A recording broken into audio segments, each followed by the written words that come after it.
Sergeant Harris, China and Sam Foster dropped from the stolen lorry and edged their way out of the car park and away from the line of fire.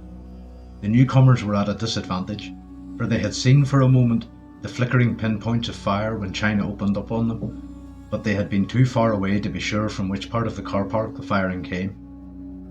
There were 16 well-armed Germans, and they spread out in an arc so they could completely cover the car park and the building beyond. Like the well-trained fighting men they were, they held their fire. They knew no one could move out onto the road without being lit up at once by the headlights of their lorry. Now they were waiting for the next move of the enemy. Curly Bates provided the next move, realising he could not join his three friends immediately, for he was sure they would have moved away from their lorry. The chunky little Yorkshireman moved nearer to the rest house. He had fired one burst in that direction, and was pretty sure he must have scored some hits on the trio who had come out. Those within the rest house had now put out the lights, so the clear-cut path of yellow which had shone from the open doorway was now gone. Curly moved like a hunting cat, and the slippers the long-range desert patrol had adopted instead of the usual army boots helped him now. He could move without a sound. He was tense, and his gun was at the ready, with a finger crooked round the trigger ready to spray lead ahead of anything that moved. Within the rest house, men were hastily looking for weapons and moving out through the back, convinced that British parachute troops had been dropped and might even now be surrounding them. Curly got to the front of the house. He faced the lorry, then emptied the remainder of his magazine from left to right of the lorry lights. The moment his gun ceased stuttering, he dived sideways, and a moment later was round the side of the house. It was a lightning-quick move, but even so, the reaction of the Germans on the road was quicker. Pinpoints of red flickered all about, and in addition to the fire of the three Schmeiser automatics, there were shots from at least a dozen rifles. Curly gave a yelp as something struck his left calf, and when he clapped a hand to it his fingers came away wet. A bullet had just nicked the skin. It was as close a shave as anyone could wish to have. There was answering fire from the rest house, for the men in there were not going to sit down and be blotted out without hitting back. Of the three men who had hurried out of the house at the first shots, when China had tried to put out the headlights of the German lorry, one man was hit and out of action. The other two returned the fire of the newcomers, and for several minutes there was a brisk exchange of shots. Curly quietly put a new magazine into his Italian submachine gun and got back his breath. His heart was thumping, and he knew he was in a tight spot. Just how tight it was he did not realise until he heard someone coming along the side of the house. Several of the lorry drivers who had been using this rest house had gone out the back way and were now coming along the side, guns at the ready, in the hope of showing their attackers that there was plenty of opposition to overcome before they had won the battle. Curly stiffened at the first sound of movement, then slid away from the wall. Occasional shots were being fired from both sides now, and the Yorkshireman cringed as what sounded like a homing bee droned past him. Neither side knew where their opposite numbers were, but a chance shot could kill just as quickly as one deliberately aimed. Both sides too were waiting for the dawn. 3 Germans moved to the front of the house within a yard or so of where Curly Bates lay. Then, to the Yorkshireman's horror, they lay down, easing themselves into comfortable firing positions. The third man actually touched Curly and muttered something. Without a word, the little Yorkshireman inched away and got the equivalent of thanks from the German. If Curly had understood any German, he would have been even more uncomfortable, for one of the 3 men whispered, "It should be light in 20 minutes, Heinrich. They won't dare stay after that." "I hope they do stay," Heinrich replied. "Max has wirelessed headquarters, and they'll send troops as quick as they can. If we can wipe out the raiders, it will be a lesson to them. I can't think why they should attack a rest house, though. It isn't as if they can destroy anything of value. It's not like an airfield." Curly was beginning to sweat. He had been in North Africa long enough to know that dawn came quickly. There was no half hour or so of twilight, with the sky slowly beginning to lighten. A few minutes of twilight, then the sun would leap up over the edge of the desert and it would be broad daylight. He could tell by the cold that it must be very near morning. When the light did come, he would be like a lamb sitting in the den of lions. Suddenly there was a faint singing sound, then a light thump, and a second or so later a brilliant flash, blinding the watchers even before they heard the harsh whoomp of an exploding grenade. Glass shattered as fragments of metal hurtled through the few unbroken windows. A man howled in pain. There was the thump of metal and brickwork, and then another barrage of small arms fire. It was followed by another grenade. The 3 Germans lying by Curly muttered something and began to crawl farther back so they would be sheltered by the side of the house. Curly would have stayed where he was, but the man next to him muttered something and gave a tug at his shirt. Curly began to crawl backwards. He kept on crawling backwards when the other 3 had stopped. One of the men asked a question, but Curly did not reply. He crawled farther back still, then got to his feet. He could feel the sting of the graze on his leg, but the wild thumping of his heart had slowed down. One of the things which had been drummed into him when he was first on his commando course was that if you did the unexpected, you were likely to get away with it. Curly decided he must do just that, or be taken prisoner as soon as the dawn came in. Gun held lightly in the crook of his right arm, he walked along the side of the house, turned at the end, and feeling his way along the wall, past a window, came to a door. When he opened it, he blinked in the light of a small oil lamp, and 3 Germans looked up, surprised in their expressions. They were busy detonating hand grenades from a box on the floor. Curly lifted his gun. "Okay, boys," he said softly, "step back." "Himmel," one of the men gasped. "Britisher." A jerk of the Tommy gun barrel, and the 3 men started to back towards the door, leading into one of the front rooms. Another jerk and they stopped their retreat. Curly stooped, his gun held in his right hand. He picked up several of the grenades, hoping he was collecting those which had been detonated. In his first quick glance he had seen the small box of pencil-like detonators and the half-dozen grenades standing on one side. He guessed, and his guess was right, that these were the ones ready for use. He loaded 2 grenades into the left-hand side of his shorts, put a third into the left-hand breast pocket of his shirt. The 4th he held for a moment in his hand, then hefted it 6 inches into the air, an action which made the 3 men shrink back in terror. They obviously thought he was about to throw it. Curly shot a quick glance about him. He was apparently in the rest house kitchen. A long oil-fired battery of hot plates held pans of varying sizes from which came a variety of odours, all tantalising to Curly, who had not eaten for longer than a day. There was coffee, soup, and a nose-tickling smell of meat. The Yorkshireman's mouth watered, but there was no time for dining. He looked at his frozen-faced prisoners and asked sharply, "Any of you speak English?" He got no reply for perhaps a minute, for just then another hand grenade exploded somewhere in front of the house, the blast making a little quiver run through the floor. More glass was broken, and the explosion sparked off another crackle of rifle and Tommy gun fire. Both sides were letting fly at where they thought their enemies were.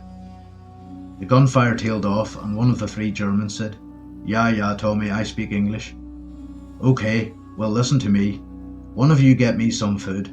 Not on a plate, food in a box or a bag, savvy? Something to eat. After that I'm going to give you a chance." He lifted the grenade in his left hand to his mouth, gripped the safety pin in his strong white teeth and pulled it clear. The grenade was now live. If he dropped it, if he only opened his hand wide, there would be a matter of a few seconds, then a blinding explosion. In that confined space it would mean death to all 4 of them. The English-speaking German muttered something to the man on his right, who hesitated, then reached up to one of the shelves. He brought down a cardboard carton and laid it on the table. "That's food?" Curly queried, and when he received a nod from the man who understood English, the Yorkshireman nodded towards the front room. "Okay then, hop it in there, get flat on the floor, and say your prayers.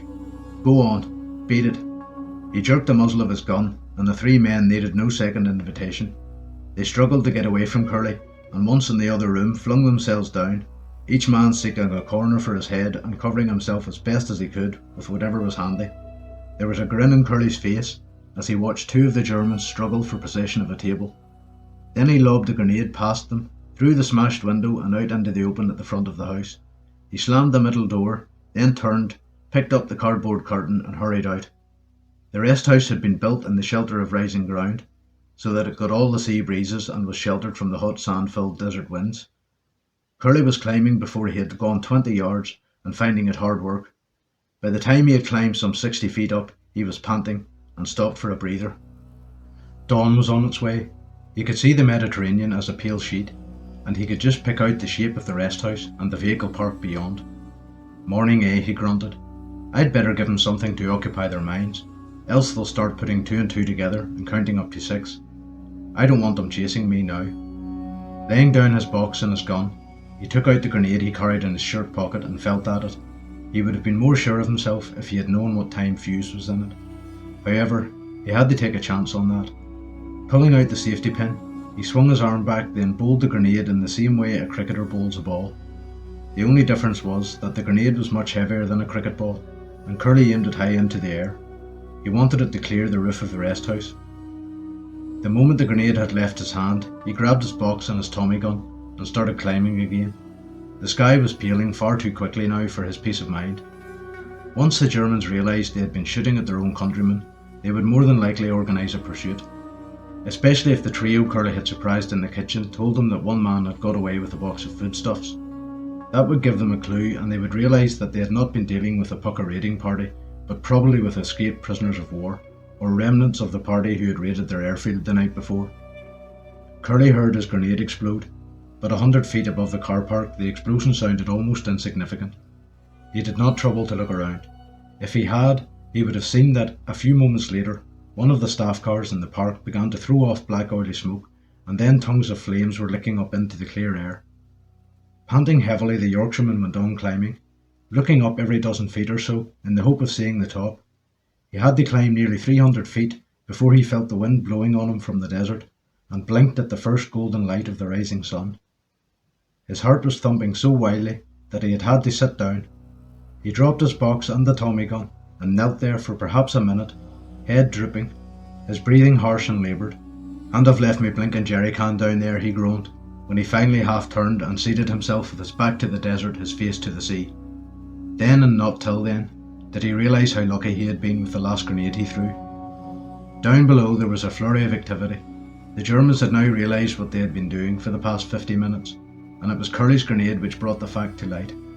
The staff car had been parked alongside one of the laden petrol tankers. Seeing the danger, some of the men who had come along by lorry began to try to get the tanker to drive it away before it too caught fire. It was then that the Germans in and around the rest house realised in the quickly growing light of the new day that they were facing men in the uniform of the Afrika Korps. A query in German brought an answer in the same language. There followed a short delay, both sides suspicious of a trick. Then one man from the rest house stood up, a white rag in his hand. He started to walk towards the men from the lorry, and it was only a matter of a minute or so before both sides realised that German had been firing at German. It was then too late to save the first tanker. The flames from the blazing staff car had spread to the tanker, its tyres were burning, and though a German driver with incredible courage got into the cab and started the engine, it was impossible to avert disaster. The great cushioned tyres made for bad roads were burning furiously, and before the tanker had gone a dozen feet, 2 tyres blew out. The tanker lurched to a stop. When Curly looked down, a great pall of smoke was beginning to drift upwards. In addition to the staff car, the tanker was now ablaze. The heat had made the petrol expand, and the special valve which allowed for this was blowing out a great vivid tongue of flame. In a matter of 10 minutes it was impossible to see the colossal machine. Nevertheless, quick and brave work by the Germans had saved the other petrol tanker, and this had been driven onto the road along with the water bowsers and the other vehicles. "Strike a light," Curly murmured, and then grinned at his own unconscious humour. "Yeah, Curly, old boy, that's what you did. You struck a light, and no blinking mistake. Well, I'll bet that gives them something to think about. All the same, I'd better get mobile. Looks as if reinforcements are arriving. A bit late, according to my standards," and he grinned. He picked up his gun and his cardboard box, took a last look at the scene below, then set his face south. Somewhere out there, if his 3 friends had been lucky, he ought to meet up with Sergeant Ted, China Brown and Sam Foster. He looked down at the box he carried. "Well, we've got something to chew anyway. If they've got water, we'll be alright for one meal. By the weight of this thing, I'm carrying iron rations." He walked for 2 miles due south, and then when he was fairly certain he would be able to see any possible pursuers who might come after him, and have time to do something about it, he sat down. Taking off his shirt, he untacked the yoke over the shoulders and took out a silk map. It was 2 feet long by a foot wide, and printed on it was a map of the North African coast from Alexandria to Tripoli. Curly lit a cigarette, and laying down his map by the button compass each of the long-range desert group men carried, he pinpointed the spot where they had come down to the road the previous night, pinpointed the rest house, then pinpointed the position of the wadi where they had left their CO, Major Corey. When he had done that, he was able to get a compass bearing. Well, I can't sew the map back, I'd better just stick it in my pocket, and if I'm likely to be taken prisoner I can burn it in half a tick. Picking up his shirt, he slipped it on, then started off on a walk he estimated would be about 14 miles. He had been going for just over an hour when he heard the drone of an aircraft engine, and a few minutes later a Feisler Stork came into sight. It was a small spotting machine used by the Germans, and like the tiny Oster used by the British forces, could fly slow and low, and was able to take off and land on a strip no bigger than the proverbial pocket handkerchief. "I don't like the looks of you, my old cock," Carly murmured as he slumped down onto the sand, hoping that his khaki shirt and shorts would blend with the landscape. The Feisler cruised about, going up and down like a game dog searching for a shot pheasant. It was obviously under orders to patrol the area where the Germans rightly estimated a man on foot might have reached if he had been marching into the desert. Up and down the tiny machine went, moving inexorably nearer and nearer to the Yorkshireman. Nor did he dare move when it was at the farthest point of his beat. He was in an expanse of flat sand which the men of the long-range desert group had come to call sand sheets.